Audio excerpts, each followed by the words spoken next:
Welcome to the Timeless Dominion podcast. Today's episode is about the golden age of Caribbean piracy, a time of chaos, treasure, and legendary outlaws of the sea. Let's get into it.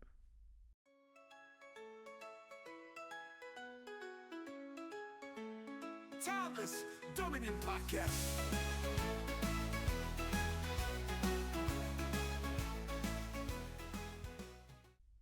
Okay, so today we're taking a deep dive into, well, one of history's most fascinating and, frankly, turbulent periods, the golden age of Caribbean piracy. Our mission, like always, is to pull out the key insights from the sources we've looked at, really focusing on that post-Spanish succession period. So think roughly 1715 to 1726. Now, to really get how this whole era of piracy just exploded, we kind of have to step back a bit, Right. back to 1713. Right. The end of a huge European war. Exactly. The War of the Spanish Succession. It had been raging since, what, 1701? Yeah, over a decade. And it finally ends with the Peace of Utrecht. Now, on paper, this meant peace, stability, but it had some serious knock-on effects, didn't it? Oh, absolutely. You see, during that war, a lot of the naval fighting wasn't done by, official navies. It was done by privateers. Right. These are civilians, basically, with government permission. Essentially, yeah. Civilians with privately owned ships, Mhm. and they had these letters of marque from their governments, like Queen Anne issued one back in 1702. It was a way to boost naval power without, building tons of expensive warships. A cheaper option? Much cheaper and effective. British and American privateers alone captured, thousands of enemy ships. Over 2,000. Okay, so the war ends, peace is declared. But for these thousands of sailors, the privateers, it sounds like the real trouble was just starting. Just putting it mildly. What you have is not just unemployment, it's like a societal powder keg waiting to blow. The Royal Navy, for example, just massively demobilized. They got rid of nearly 3/4 of their men. 3/4? How many people is that? We're talking over 36,000 men in just 2 years. Skilled seamen suddenly with nothing. Wow. And those privateering contracts. Worthless overnight. So these guys are flooding the ports in England, the Americas, literally begging for work sometimes. And I guess the work that was available didn't pay well? Pay plummeted. Merchant ship wages dropped by more than half, down to maybe 22, 28 shillings a month. Barely enough to live on. So you've got thousands of trained, armed sailors, suddenly unemployed and desperate. Exactly. The war had essentially created this huge pool of recruits for piracy. Peace, ironically, set the stage for chaos. So poverty is a huge driver here. But it wasn't just about being broke, was it? Even if they found work, things were dangerous, especially in the West Indies. Yeah, it's kind of crazy to think peacetime was actually more dangerous for them there. You had the Spanish Guardas Costas, their Coast Guard, basically harassing English ships going to and from places like Jamaica. Harassing how? Well, they'd see ships on the flimsiest of pretexts, like if they found even one Spanish coin on board. Wait, one coin, but wasn't the Spanish dollar used everywhere? It was. It was the standard currency across England's Caribbean colonies, so the excuse was ridiculous, just a pretext for seizure. And this happened a lot. Oh yeah. In just a couple of years, they seized 38 Jamaican trading vessels. We're talking nearly 76,000 pounds in losses for the owners. Huge money back then. Okay, that's a big financial hit. But what about the sailors themselves? What happened to the crews of these seized ships? Well, that's where it gets really grim. It wasn't just losing the ship. The Spanish could be brutal. If crews resisted, sailors often got killed. Yeah. And the survivors, they could face months, sometimes years, stuck in horrible Cuban prisons. And unpaid, I assume. Completely unpaid while locked up. So you've got these guys being tortured, abused, losing everything. It was rough. The Caribbean was definitely more dangerous after the war. So let's put this together. You have thousands of unemployed, skilled sailors. Right. They're angry about the Spanish abuse. Right. They feel totally ignored, maybe even betrayed by their own British government. Definitely neglected. And they're all crammed into places like Port Royal, Jamaica, with no work and facing constant danger. It sounds like a perfect storm. It absolutely was. The war had inadvertently trained the perfect army for piracy. And some figures started to emerge who decided to, take matters into their own hands. Exactly. This desperation, it pushed people. Yeah. Benjamin Hornigold is a key early figure. And Edward Teach, who you probably know better as Blackbeard. Ah, Blackbeard. They did serve together as privateers. Now they're unemployed, broke. So summer of 1713, they basically decide, right, we'll attack the Spanish again. But not for the Queen this time. No, definitely not. This time, it's for themselves. for riches. Yeah. They just needed a ship, some men, and a safe place to operate from. A base. And Hornigold knew just the spot. Which brings us to Nassau in the Bahamas. Now, you'd think a pirate base would be, I don't know, fortified, hidden, but Nassau was different. It was perfect because it was a wreck, basically abandoned. Abandoned. Yeah, Nassau was the main settlement on New Providence Island, but it got hammered by a Franco-Spanish attack back in 1703. The governor just left. Most people fled. So by 1713, when Hornigold shows up, it's mostly ruins. Collapsed buildings, a burned-out church, a ruined fort. How many people were actually living there? Fewer than 30 families, apparently, just scraping by in hovels. It was a forgotten place. Ideal for setting up shop without anyone noticing initially. And Hornigold didn't waste time. He started raiding pretty quickly. Right away. He got some men together, built 3 big boats, and started hitting small Spanish traders and isolated sugar plantations, all the way from the Florida Straits down to Cuba. And was it successful? Did they bring back much? Oh yeah, they came back loaded. Linens, silks from Asia, silver coins, rum. Hornigold's crew alone, in just those first 6 months, brought back loot worth over 13,000 pounds. 13,000 pounds? That's a fortune back then. Exactly. And news like that travels fast among desperate sailors. It was like a giant advertisement. Come to Nassau, get rich. So others started flocking there. They did. Plus, Nassau's location was just strategically brilliant, right in the middle of all these busy trade routes. Between Spanish territories. Yep, close to North America, on the way to the rich sugar islands. Perfect. By 1715, you had maybe 2,000 ex-privateers converging on Nassau, and they started calling their little anarchy setup the Republic of Pirates. So Hornigold's early raids proved it could work, but then something really big happened that cemented Nassau's reputation, right? The 1715 treasure fleet. Ah, yes, that was huge. A massive Spanish treasure fleet, we're talking maybe 14 million pesos worth of silver and goods, gets wiped out by a hurricane off Florida in July 1715. Wrecked. Totally wrecked.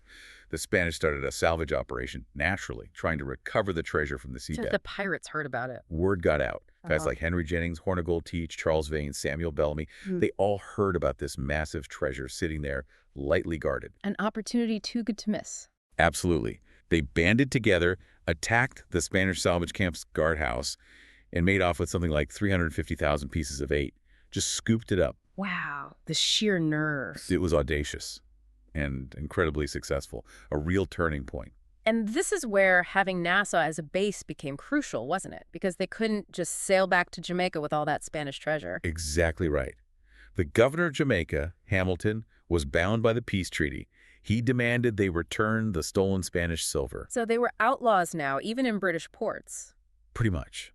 They needed somewhere safe, somewhere outside government control. And Nassau, already ruined and filling up with pirates, was the logical choice. That treasure fleet heist really solidified Nassau as the pirate capital. The Republic of Pirates was truly born. So by 1716, these Nassau pirates are no longer just a nuisance. They're a major threat. A huge menace. They were hitting ships all the way from Maine down to the Spanish Main. Mercantile shipping was getting hammered. And it wasn't just impacting trade, was it? There were social effects, too. Yeah, that's a really interesting angle. The presence of this pirate republic started causing unrest among enslaved people, particularly on the sugar plantations. Rumors spread that Nassau was a place you could go, be welcomed, find freedom. Really? Yeah. So you started seeing more enslaved Africans running away, trying to reach New Providence and join the pirates. It added another layer of instability to the region. Okay, so this republic is booming, attracting thousands. And naturally, some really infamous characters rise to the top. We mentioned Blackbeard earlier, Edward Teach. Right. He becomes maybe the most legendary, certainly the most terrifying. The sources paint him as just brutal, bloody, cruel. Even other pirates were scared of him. He cultivated that image very effectively. He was a wanted man everywhere, from Honduras up to Nova Scotia. His big moment, maybe, was capturing that huge French slave ship in late 1717. The one he renamed. Queen Anne's Revenge. A powerful, well-armed ship really cemented his fearsome reputation. But Blackbeard wasn't the only big name. What about Charles Vane? He sounds like a different sort of pirate. Vane was also formidable, but maybe more strategic, less about the sheer terror aspect. He focused mostly on North American shipping, and he understood tactics. Often sailed with multiple ships, a flotilla, for strength in numbers. More pragmatic. Yeah, described as very pragmatic. Knew when to fight, but crucially, also knew when it was smarter to run. That's why he lasted quite a while as a successful captain out of Nassau. It's fascinating the different personalities drawn into this life. We've got the terror of Blackbeard, the pragmatism of Vane. Who else stands out? Well, a really interesting contrast is Samuel Bellamy, Black Sam Bellamy. Black Sam. Why him? Well, for one, the sheer amount he supposedly plundered. Estimates are like over $130 million in today's money. Just incredible sums. Wow. Okay. And his style, was he like Blackbeard? No, quite the opposite by some accounts. Described as well-mannered, believe it or not. Though he definitely dressed the part, flashy clothes, carried 4 dueling pistols in his sash. Well-mannered but armed to the teeth. Exactly. And his crews were known for being very democratic. They actually voted on things, elected officers. That's surprising. It is. Bellamy often used 2 ships, one big, heavily armed, one smaller, faster. Very coordinated attacks, often captured ships without damaging the cargo much. And there's that interesting story where his crew actually deposed Hornigold and Teach. Deposed them? Why? Apparently, Hornigold refused to attack English ships. Still feeling some loyalty, maybe. The crew wasn't having it. They wanted loot, regardless of nationality. So summer of 1716, they voted Hornigold and Teach out and elected Bellamy captain instead. Incredible. And he captured a famous ship too, right? The 𝘬𝘭𝘏 Galley, a huge, brand-new slave ship, captured in early 1717 after a 3-day chase. Apparently loaded with treasure from its trading voyage before it picked up slaves. And Bellamy just took it. Well, the captain surrendered without a fight, and Bellamy, in this kind of grand gesture, maybe earning him that Robin Hood of the Seas nickname, actually gave the defeated captain his own ship, the Sultana, in exchange for the treasure-filled 𝘬𝘭𝘏. Amazing story. Then you've got figures like Calico Jack, Rackham, known more for his style. Yeah, Rackham was flashy. Bright waistcoats, colorful pants, Calico Jack.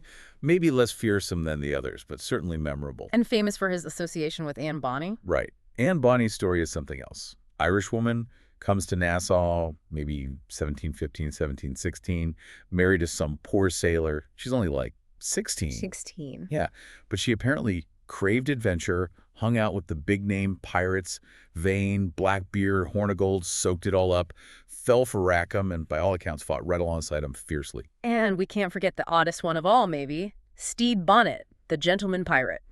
Yeah, Bonnet is unique. He wasn't some desperate sailor. He was a sugar planter from Barbados, respectable family, wealthy. So why turn pirate? Apparently, he just wanted to escape a bad marriage, had a midlife crisis, I guess. A rather extreme midlife crisis. You could say that. He actually bought his own ship, didn't steal it, named it the Revenge, hired a crew, and just sailed off to Nassau to become a pirate. Eventually teamed up with Blackbeard for a while. Just goes to show it wasn't all about poverty and desperation. Though mostly it was. Mostly, yes. But Bonnet shows there were other stranger motivations, too. Okay, so we've met some of these legendary figures. Blackbeard, Bellamy, Vane, Rackham, Bonny, Bonnet. A real mix. But what was life actually like on these pirate ships? We have this romantic image, right? Swashbuckling adventures. Yeah, the reality was less romantic. Much less. Think crowded, dirty, incredibly hot down in the Caribbean. Constant proximity to rough, often drunk, heavily armed men. Sounds pretty grim. It was tough. Lots of alcohol, sure, but also lots of tension. These guys had a fierce sense of pride, of equality they felt they'd earned by joining the pirates. Tempers could flare easily. Keeping any kind of order was a challenge. But you mentioned earlier they weren't necessarily ruled by tyrants. You said Bellamy's crew was democratic. Was that common, these pirate articles? That's one of the most fascinating things, and it really busts the myth of the dictatorial pirate captain. Most crews were surprisingly democratic. How does that work? They operated under written rules, called articles, that everyone agreed to when they joined the crew. It was like their own legal code. Covered everything. How loot was divided, rules for onboard behavior like keeping weapons clean, no gambling below decks, limits on drinking sometimes to avoid accidental fires. And electing officers. Absolutely.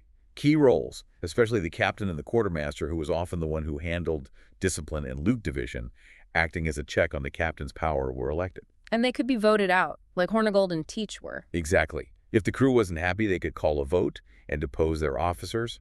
It was a radical form of self-governance, really. A direct contrast to the harsh hierarchies of the Navy or merchant ships they'd left behind. What does that tell us about them? It's more than just crime, isn't it? I think so. It suggests a rejection of the systems they saw as unjust. It was this melting pot, too. Escaped slaves, disgraced gentlemen, broke privateers, poor sailors, guys with military training, all trying to create their own, arguably fairer, society on the fringes. And how did they keep their numbers up? Where did new recruits come from? Was it all volunteers flocking to Nassau? Many were volunteers, drawn by the lure of riches or freedom, but they also recruited heavily from the ships they captured. Forced them to join. Sometimes, especially they needed specific skills.